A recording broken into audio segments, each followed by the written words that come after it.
ويبقى في النار بقية لم تشملهم الشفاعة، بقية لم تشملهم شفاعة الشفاعة، فيخرجهم الله من النار بغير شفاعة برحمته سبحانه، يخرجهم من النار وهم آخر من يخرج من النار، لم يعملوا خيرا قط سوى أنهم ماتوا على التوحيد، ولكن دخلوا النار بمعاصيهم وسيئاتهم، فيخرجهم الله من النار ولا يبقى في النار إلا أهلها وهم الكفرة الذين حكم الله عليهم فيها بالخلود أبد الآباد، كما قال جل وعلا: لا يقضى عليهم فيموتوا ولا يخفف عنهم من عذابها كذلك نجزي كل كفور.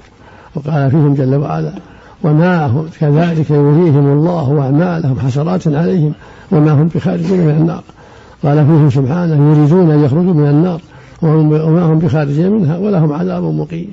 وقال فيهم سبحانه: كلما خبت زدناهم سعيرا فذوقوا فلن نزيدكم إلا عذابا، نسأل الله العافية. وفق الله جميعا.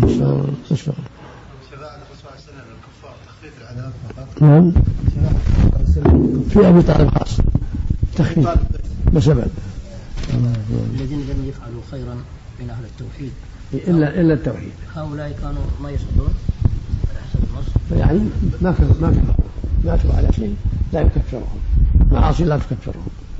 ما كان يصلون، اللي ما يصلي ما عمل خير، اللي ما يصلي ما عمل خير، لأن عدم الصلاة يبطل أعماله، ما يكون موحد، يكون مع الكفرة، نسأل الله العافية. نعم.